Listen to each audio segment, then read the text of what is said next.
Vous écoutez le podcast de la formation, le podcast fait par et pour les actrices et acteurs de la formation.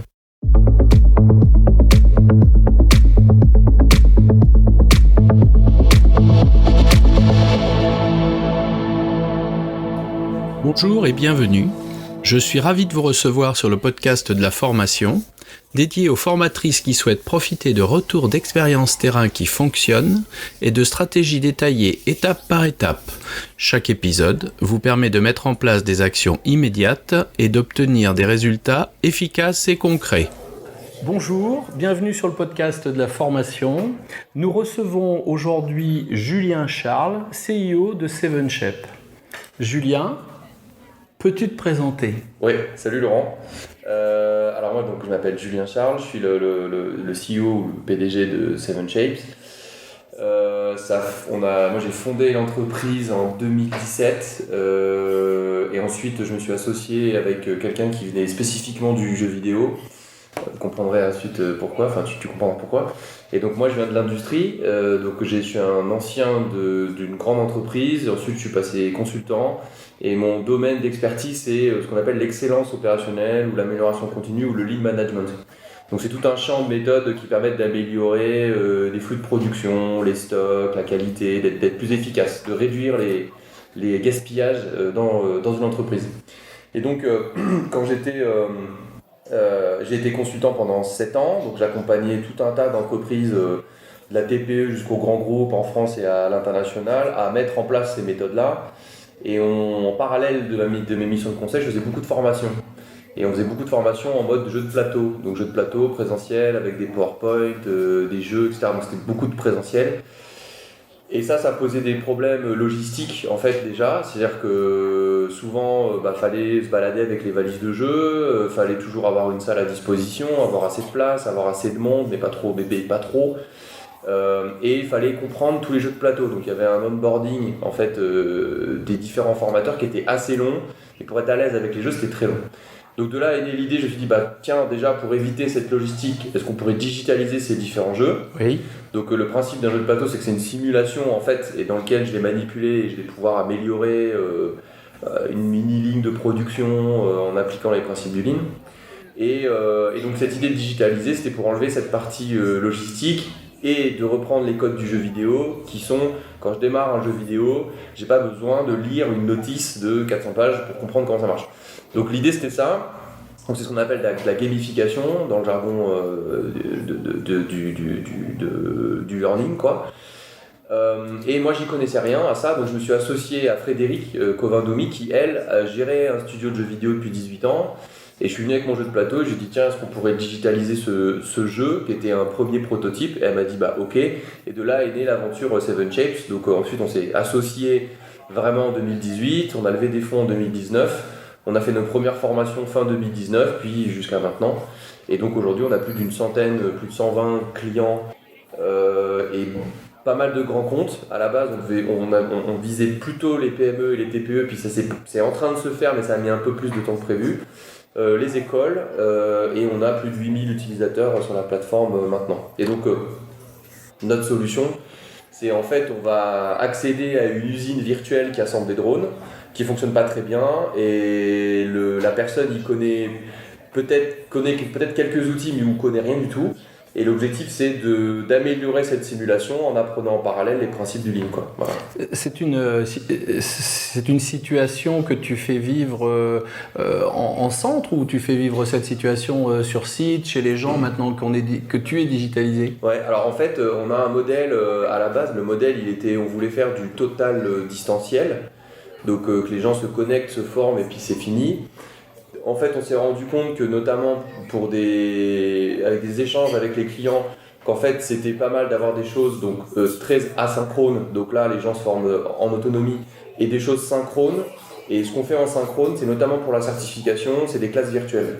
Donc ça se passe tout en ligne, ça reste quand même en visio. Il y a des points tous les vendredis d'une heure et suivant le niveau de certification qu'on vise, donc de vraiment je démarre à je suis expert, il y a plus ou moins de classes virtuelles et la simulation elle est plus ou moins complexe. Mais on fait aussi des choses hybrides. J'étais chez un client hier là, où on a fait des choses à distance et des choses en présentiel. Et on s'appuie sur la simulation, on a des modes bac à sable qui sont en fait des boîtes de jeux digitales dans lesquelles on fait des travaux plus manuels, où on va tracer des cartographies, on va aller sur le terrain.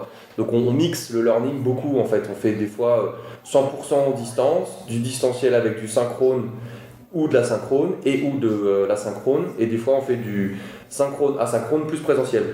Donc on s'adapte vraiment à ce que veut le client en fait. Ouais. On est vraiment dans ce qu'on appelle le blended learning. Exactement, ouais. Ces situations, et c'est un petit peu moi ce qui m'a amené à te contacter, ces situations d'apprentissage en entreprise. Ouais. Toi qui as vécu des espaces formation, centre de formation, quels sont pour toi les avantages ? En fait, nous, ce qu'on voit, par exemple, en fait, le gros avantage de la digitalisation, en fait, ça remplace pas le présentiel et l'échange humain, mais ça permet d'augmenter le distanciel. Déjà, le fait de plus avoir des choses très classiques, en fait, ce qu'on voit dans notre domaine, c'est que ça n'y a pas eu trop de révolution digitale, ça reste encore beaucoup de PowerPoint, en fait. Nous, notre concurrent, c'est PowerPoint. Et c'est beaucoup de PowerPoint, donc l'apprenant est très passif. Il n'est pas du tout actif, il n'est pas du tout immergé, il n'a pas d'essai-erreur. Voilà, on retrouve ça avec un jeu de plateau, mais on ne le retrouve pas avec une formation plus classique. Donc déjà, ce qu'on retrouve, c'est que du coup, suivant les rythmes pédagogiques de chaque personne, on peut adapter. Certains vont vouloir travailler en groupe, certains vont vouloir travailler seuls, ils vont aller plus ou moins vite. Donc la solution s'adapte au rythme de la personne. Le deuxième avantage, c'est que du coup, cette boîte de jeu, elle s'améliore continuellement. Donc je n'ai pas acheté une boîte de jeu dans un état, et si je veux l'extension, il faut que je l'achète.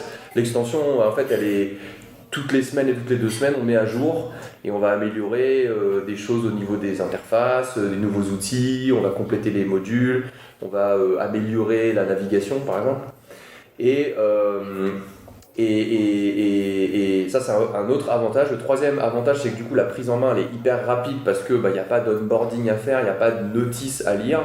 Donc que ce soit pour une école ou pour un professionnel, en fait, naturellement, le jeu emmène, en fait, la simulation nous amène à l'utiliser de plus ou moins en profondeur. En fait, la notice ou le guide d'utilisation est noyé dans l'utilisation, en fait. Oui, on apprend en faisant. Exactement. Et on découvre en faisant. Ouais, c'est ça, exactement. Ouais. Tu me parles d'écoles, Ouais. C'est quoi les écoles là ? Nous, on bosse beaucoup avec les IUT, avec les DUT Clio, donc c'est très précis, c'est ceux qui vont voir une partie du Lean. Donc Clio, c'est qualité, logistique, industrielle et organisationnelle, je crois que c'est quelque chose comme ça. Donc là, ils font une partie de la Seven Shape School à un niveau Yellow Belt, ce qu'on appelle, donc c'est le niveau intermédiaire, c'est débutant plus. On a des écoles d'ingénieurs, donc des arts et métiers, des écoles qui font des spécificités Lean, donc les saisies, arts et métiers, on a des ECAM, ICAM, et on a aussi des écoles de commerce qui bossent avec nous, des écoles dans la supply chain aussi, qui voient une partie du Lean, puis on a aussi des modules sur la supply chain en parallèle qui sont toujours basés sur une simulation. Et là, en fait, c'est soit fait en autonomie par l'étudiant avant d'avoir le cours, ce qui permet du coup d'augmenter le cours et d'être plus dans de la pratique que de la théorie. Tout à fait. Et pareil pour les professionnels en fait, ils vont apprendre la pratique rapidement, en fait plus rapidement et passer plus de temps. Donc autant on augmente le distanciel, mais on augmente le présentiel parce qu'on a plus de temps pour faire le présentiel et d'aller dans des cas concrets, quoi. C'est ça. En vérité, on rend à l'enseignant l'observation de la tâche, de la réalisation, à l'accompagnateur. En vérité, il regarde comment on fait pour amener le correctif direct. Oui. Ça, c'est un avantage énorme. Oui. Les gens ont accès donc à la plateforme tout le temps, c'est-à-dire qu'ils ont un accès et puis eux passent dans les différentes phases présentielles, distancielles, un peu comme ils veulent ou... Ouais, en fait, on a un fonctionnement un peu comme Google Drive ou peu importe. Il y a un propriétaire qui a accès à une structure et avec des sièges, avec des jetons en fait, il va y en avoir plus ou moins suivant le nombre de personnes à former. Donc il peut envoyer des invitations, les gens vont avoir accès à un parcours et ils peuvent du coup se connecter et ils ont accès pendant 1 an, 6 mois, ça c'est comme ils veulent aussi. Ça c'est des volumes d'heures aussi, donc ils vont avoir accès à 1000 heures de formation et là on peut former une personne 1000 heures ou 1000 personnes 1 heure. Et donc c'est assez flexible quoi du coup, puisqu'il faut juste une navigation internet et un PC de bureau qui a 4-5 ans, ça marche, je crois qu'il n'y a pas de problème, quoi. Quand on parle formation, hein, on est des professionnels. Quid de l'évaluation là? Alors nous, en fait, on a dilué l'évaluation. Alors dans un format, ce qu'on appelle nous nos formations autonomes, donc en e-learning, on a des évaluations par bloc. Donc on va avoir un premier bloc de définition de son projet, par exemple, et il y a un petit quiz. Ensuite, on va avoir une deuxième phase avec une phase de mesure, il y a un autre quiz, etc., etc. Donc on va valider par les blocs, par des quiz, les blocs. L'autre évaluation qui se fait, c'est que nos simulations, on va avoir un cas d'une ligne de production qui assemble des drones. Nous c'est des drones qu'on fabrique chez Seven Shapes. Et on va avoir des objectifs à atteindre. Donc en 15 minutes, le défi dure 15 minutes maximum. Je vais avoir un budget d'investissement, en fait, une trésorerie ou un budget d'investissement d'action.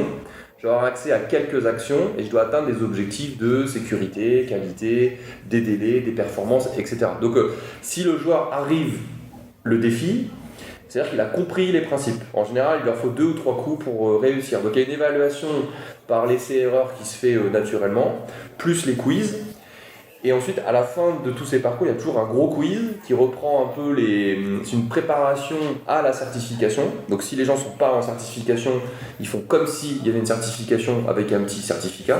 Et s'ils passent une vraie certification, à ce moment-là, ils se préparent avec ce gros quiz de 50 questions en règle générale, plus tout le parcours. Et ils vont passer une vraie certification avec un accès sur une plateforme. Nous, on travaille avec l'université du Lean Six Sigma, qui est adossée à l'école d'ingénieurs du CESI. Et là, ils vont sur une autre plateforme et ils ont un vrai certificat reconnu, ce qui permet du coup d'être éligible à des financements OPCO, CPF. De la formation. De la formation, voilà, exactement. Ouais. Quand les entreprises te sollicitent, ouais. Est-ce que c'est qu'elles ont déjà des problèmes ou est-ce qu'elles anticipent des problèmes? Alors en fait, nous, on a fait un livre blanc il n'y a pas longtemps, parce qu'on a interviewé beaucoup de personnes de notre base client. Alors au départ, comme je disais, moi je visais plutôt les PME et les ETI, parce que c'est les entreprises qui sont les plus en retard dans l'amélioration continue en fait. 100% du CAC 40 par exemple ont des démarches d'amélioration continue. Ils l'appellent excellence supply chain ou excellence opérationnelle. Donc c'est ancré dans leur gène en fait, ils font ça depuis 20 ou 30 ans. Les PME et les ETI, par leur taille, par des choix qui ont été faits, donc ça dépend quand même des pays, je parle pour la France quand même, sont plutôt en retard.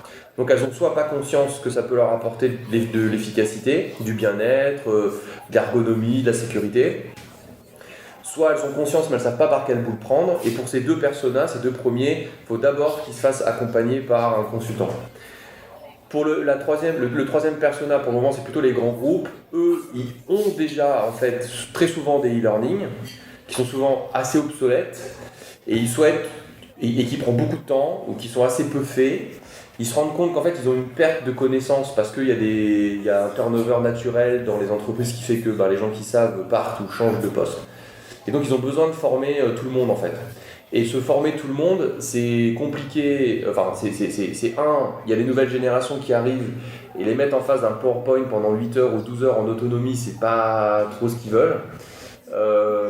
Et nous, on leur dit, en fait, vos 12 heures de PowerPoint, ça peut se condenser en 3 heures de simu et c'est beaucoup mieux. Donc, en général, ces entreprises, elles nous appellent pour dire, on a de la formation, mais elle n'est pas dingue.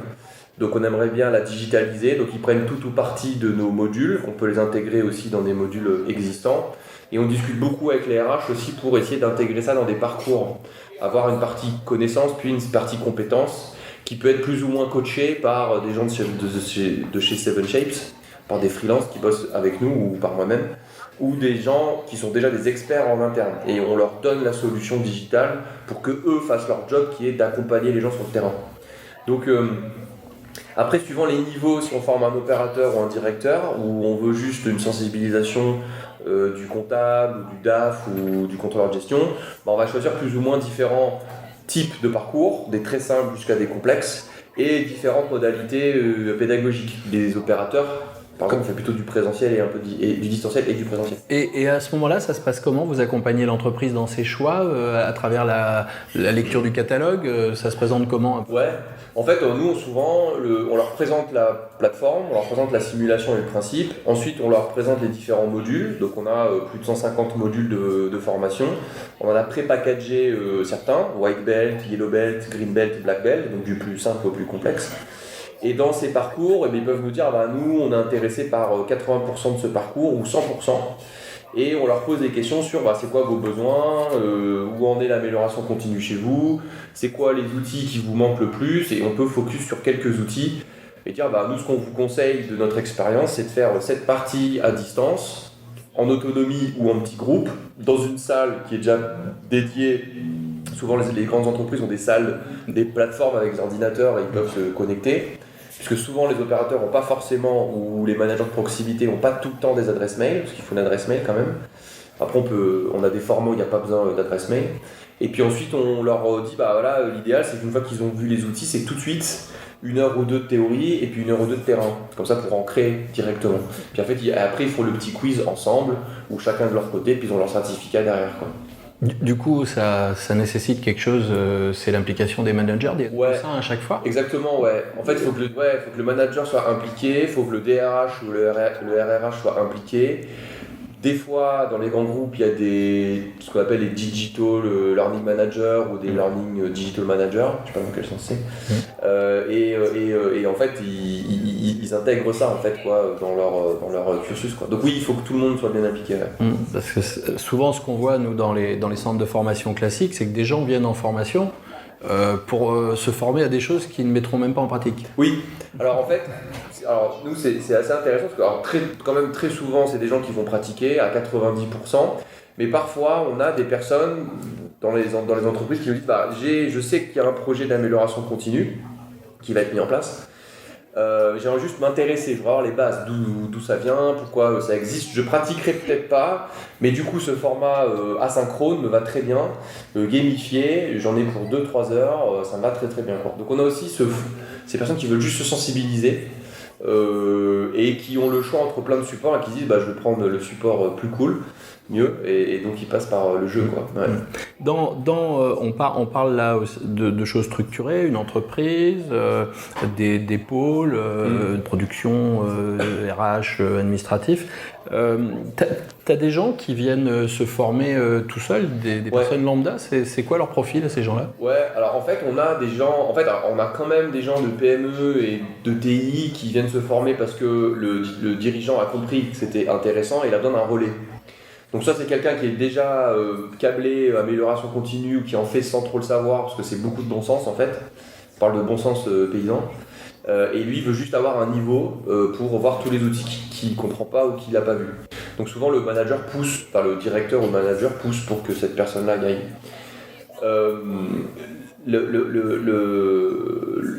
Après on a des profils, notamment via le CPF, où c'est des personnes qui sont soit en recherche d'emploi, soit la société est en train de changer et eux ils vont quitter la société ou ils viennent d'arriver dans la société aussi. On a des étudiants qui ont des diplômes trop généralistes qui veulent se spécialiser avec une certification. Parce que nous on a une statistique, c'est que on est Calliope, donc on envoie des questionnaires à chaud et à froid. Et dans les questionnaires à froid, on pose la question de est-ce que, donc notamment la certification Green Belt, qui est le niveau où je peux piloter des projets d'amélioration, est-ce que cette certification vous a permis de trouver un emploi? Et à 40%, oui. Donc en fait, c'est reconnu sur le marché de l'industrie. Les recruteurs et les sociétés de recrutement en fait savent que si la personne est Green Belt, elle est beaucoup plus employable. Donc on a des personnes qui viennent et qui du coup vont choisir la solution qui leur va le mieux par rapport à nos concurrents et ils prennent ce format-là qui leur paraisse le plus libre en fait. Ce sont ces personnes qui ont du temps mais qui veulent un cadre mais pas trop non plus. Donc voilà, parce qu'ils ont d'autres trucs à faire. Est-ce que ça se teste ça? Est-ce qu'on peut essayer Oui, Comment ça marche? Ouais, alors en fait, il faut juste un navigateur web et une connexion internet. On a une démo nous, qui est gratuite sur le site 7shapes, donc c'est www.7-shapes.com. Ouais. Il y a une démo de 15 minutes dans lequel il y a une petite vidéo, un petit défi, un petit quiz, un mini-jeu, et voilà, et ça permet en 15 minutes de comprendre l'environnement. Donc c'est une sensibilisation très très light du lean, mais c'est gratuit quoi. Ouais. Ouais, ça c'est très bien parce que justement ils vont pouvoir essayer. Exactement. Et il y a un côté addictif alors au jeu parce que quand ils ont essayé. Ouais. En fait, c'est marrant parce que souvent on nous dit ouais c'est plus pour les générations Z, et en fait nous on a vraiment un large panel. En fait on a des personnes qui sont à l'IUT comme des personnes qui sont en reconversion, qui ont 40, 50 ou 60 ans même. Je crois que le doyen avait 65 ou 68 ans. Et en fait c'est assez addictif parce que ça reste assez simple, hein. C'est pas un jeu où il faut avoir de l'habileté ou des réflexes, c'est du clic. Donc il faut vraiment juste comprendre comment ça fonctionne, et il y a juste besoin de savoir cliquer sur une souris. Donc ça va, ça ne demande pas beaucoup de skills. Et donc du coup c'est assez addictif parce que du coup en fait on voit pas trop le temps passer. Ça c'est ce qui nous remonte.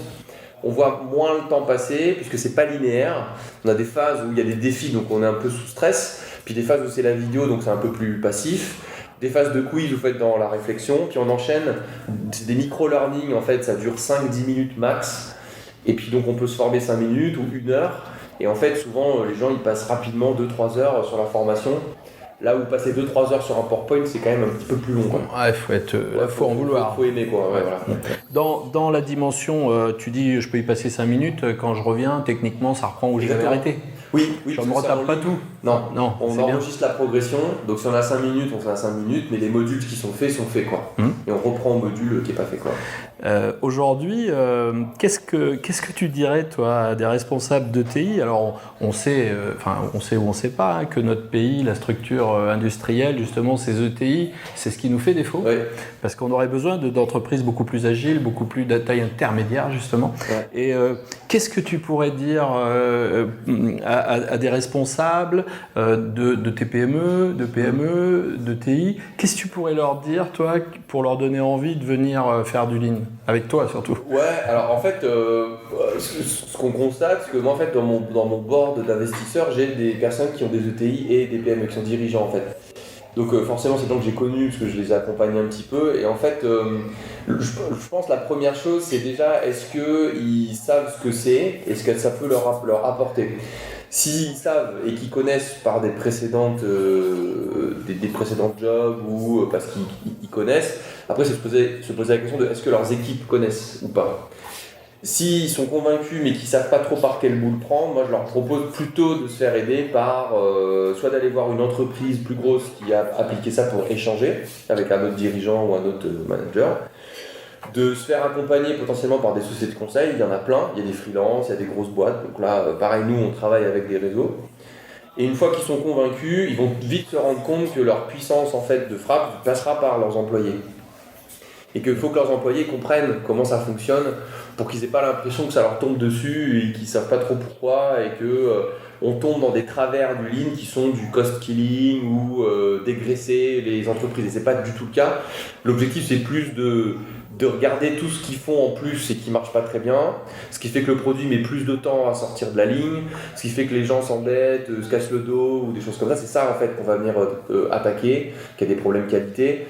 Et donc du coup, s'ils ont, au lieu d'avoir 3 personnes qui savent ce que c'est, mais s'ils ont 100 ou 150 personnes qui sont formées, ça fait 150 cerveaux qui vont potentiellement se poser des questions, et c'est beaucoup plus puissant. Et eux seront en autonomie parce que ça va s'améliorer presque tout seul, j'ai envie de dire, parce qu'il faut quand même cadrer un peu toutes les démarches. Et c'est là où nous, juste notre solution ne suffit pas en fait, hein. C'est pas un truc miracle, je forme tout le monde et l'entreprise fait de la performance de dingue. C'est un triptyque en fait. Faut que le comité, en fait, le comité de direction pousse cette démarche, donne la vision, que les gens soient formés et qu'il y ait en plus les gens sur le terrain. Donc au départ, on commence avec des consultants externes qui vont forcer un peu le rythme, puis petit à petit on va créer des relais qui ensuite vont, petit à petit, le consultant va sortir et ça va s'appuyer sur ces relais. Et constamment, il y a besoin de formation parce qu'il y a toujours ce turnover, les besoins des clients ils changent, les lignes de production vont changer, les éléments externes font que l'évolution de l'entreprise doit évoluer, ce qui fait qu'il faut toujours qu'il y ait ce comité de direction, cette formation et ces relais, quoi. Tu parlais tout à l'heure d'une formation qui peut durer 2 mois, 3 mois, 6 mois, 1 an. Ouais. Globalement, les gens qui ont accès à ta solution, puisque tu me dis qu'il y a ce turnover, il y a cette espèce de permanence, il y a cette systémie de l'entreprise qui fait qu'elle est en permanence en avant, elle bouge, elle est mouvante.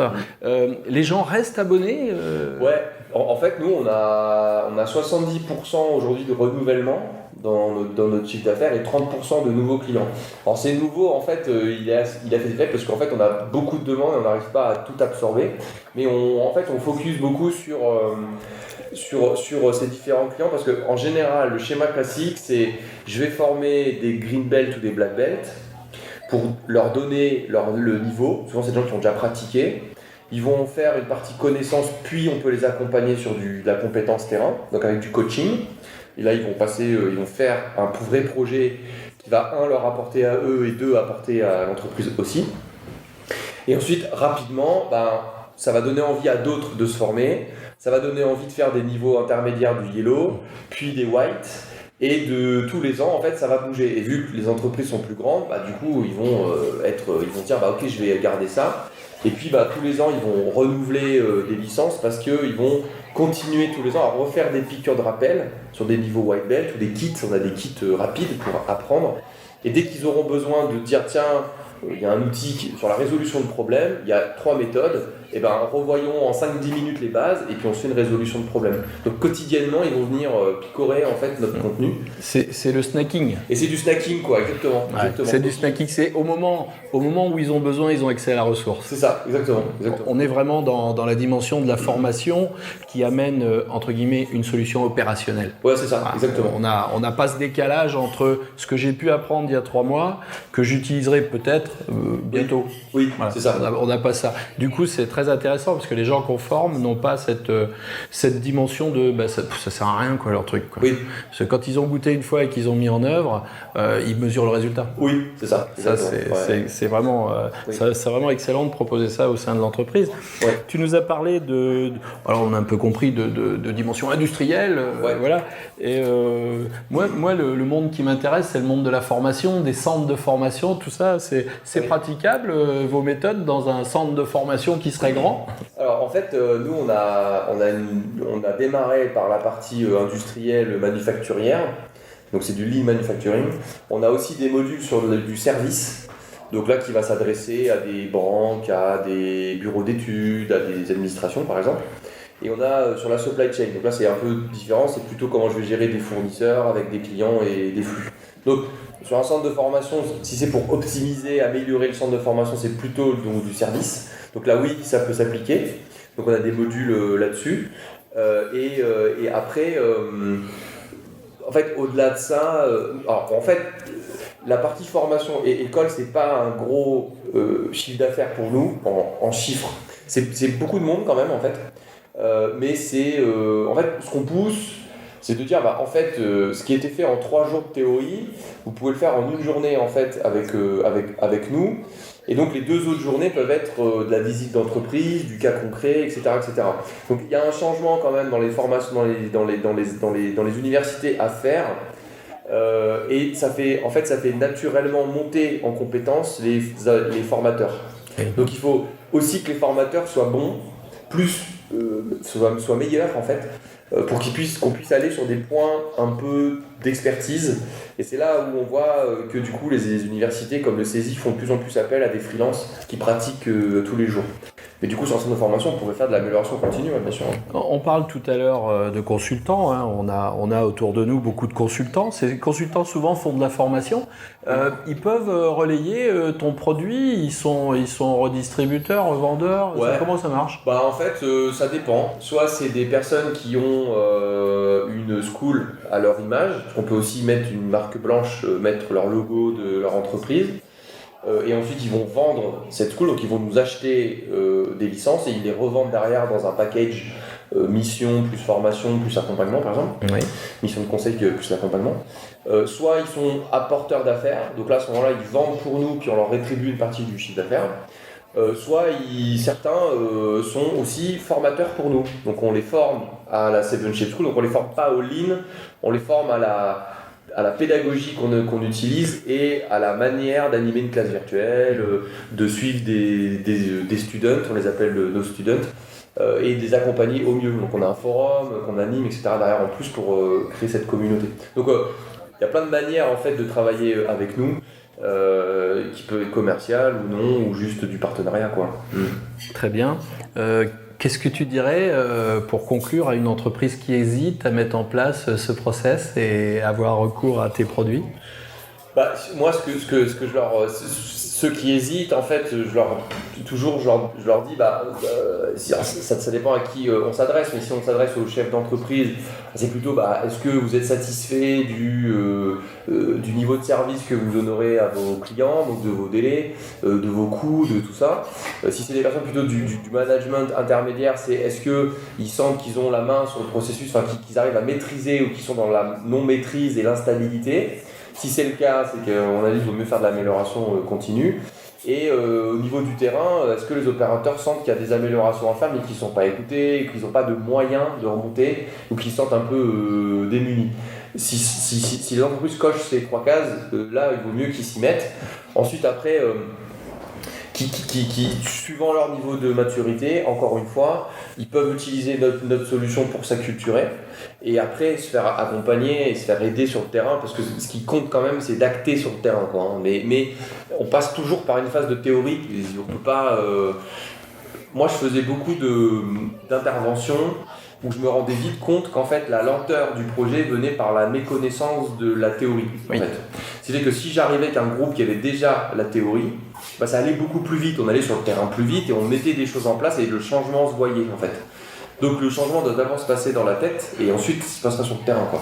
On peut pour cela montrer des projections aux gens. Oui. C'est-à-dire que leur dire, écoute, leur dire ce que tu viens de dire en réalité. Cette phase de théorie va vous permettre d'appréhender beaucoup plus la situation. Oui. Et c'est là qu'on va pouvoir mesurer toute la transférabilité de ce qu'on a appris, et lui donner son essence. Et en fait, nous on a eu pas mal d'échanges avec des grands groupes. Et beaucoup nous disent qu'en fait, ça passe beaucoup par la formation des gens continuellement et par l'aspect communauté et pair à pair. C'est-à-dire de ne pas non plus réinventer la roue à chaque fois sur des sujets qui sont connus depuis plein de temps. Donc ça, c'est intéressant et beaucoup ont sous-estimé cet aspect formation. Ils nous l'ont exprimé comme ça, des groupes du CAC 40, quoi. Ils nous ont dit, en fait, si à ce moment-là, on avait beaucoup plus formé et accompagné, on n'en serait pas là. Maintenant, on serait meilleur en fait. Tout à fait.